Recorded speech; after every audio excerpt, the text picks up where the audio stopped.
জোৰ কৰি মোৰ মাৰ্ঘেৰিটা বাকী ৰাইজক মই ক্ষমা বিচাৰিছোঁ। মই বাট যোগান ধৰি দিব পৰা নাই।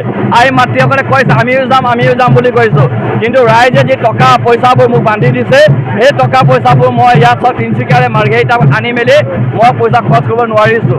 এই আশা আৰু ভৰসাৰ পইচাৰ টোপোলা শাক পাচলি ছাগলী হাঁহ কুকুৰা বিক্ৰী কৰি কৃষকে দিয়া পইচা। গতিকে মই মাৰ্ঘেৰিটা বাকী ৰাইজক ক'বলৈ বিচাৰিছোঁ, আপোনালোকে নামঘৰ মন্দিৰ মছজিদ গীৰ্জাঘৰ বুদ্ধ বিহাৰ গুৰুদ্বাৰত এবাৰ আমাৰ কাৰণে পূজা আৰাধনা কৰক। নিজৰ ঘৰৰ চোতালত এবাৰ আপোনালোকে বন্দি চাকি জ্বলাই মেলি আপোনালোকৰ ঘৰৰ ৰাহুল সতী জয়যুক্ত হ'বৰ কাৰণে নেদেখা জনলৈ প্ৰাৰ্থনা কৰক। গতিকে চাওক, মাৰ্ঘেৰিটা সমষ্টিৰ ইতিহাসে ভৰা।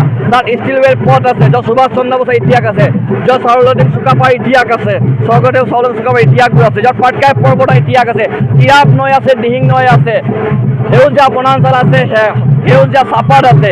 এই ঐতিহাসিক মাৰ্ঘেৰিটা সমষ্টিত ৰাহুল চেত্ৰীয়ে নিজৰ ক্ষুদ্ৰতম ঘৰৰ ল'ৰাক 30 বছৰৰ ডেকা যুৱকক টিকেট বিৰোধীৰ উমৈহতীয়া পাতিছে দিয়াৰ কাৰণে প্ৰথমে মই ধন্যবাদ দিছোঁ মোৰ নেতা অখিল গগৈ ডাঙৰীয়াক। মই ধন্যবাদ দিছোঁ কাইলৈ তাৰিখে সূৰ্যমুখী হৈ ওলাই থকা অসমৰ মুখ্যমন্ত্ৰী হ'বলৈ আগবাঢ়ি থকা গৌৰৱ গগৈ ডাঙৰীয়ালৈ আমি ধন্যবাদ জ্ঞাপন কৰিছোঁ। ডিব্ৰুগড় বিশ্বনাথ কালৰ জ্যেষ্ঠ ককাইদেউ স্বৰূপ অসমৰ আহি থকা সমাগতিক বজ্ৰকণ্ঠা লুৰিণজ্যোতি গগৈ ডাঙৰীয়ালৈ। গতিকে এইবাৰ মই বাৰম্বাৰ কৈছোঁ, মাৰ্ঘেৰিটাই দেখিছে, মাৰ্ঘেৰিটাই বুজিছে, মাৰ্ঘেৰিটাই খেলিছে আৰু মাৰ্ঘেৰিটাই এবাৰ জিকিব।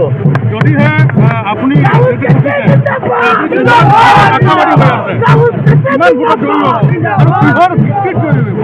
চাওক, যোৱা 10টা বছৰ 7টা বছৰ পইচা ঘূৰি গৈছে। আউট অফ 10 03 পাইছে। এইটো RTI ৰিপৰ্ট, মোৰ ৰিপৰ্ট নহয়। যোৱা 10টা বছৰ মৌনতা, কৃষকে চাহপাত পেলাইছে, মৌনতা। আজি মাৰ্ঘেৰিটা বুলি কি নামেৰে নামাকৰণ কৰা হৈছে? চিণ্ডিকেট ৰাজ।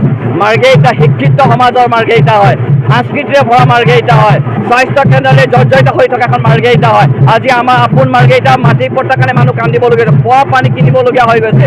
আজি মাৰ্ঘেৰিটা ক'ত সমস্যা নাই, প্ৰতিটো খোজে মাৰ্ঘেৰিটা সমস্যা হৈছে।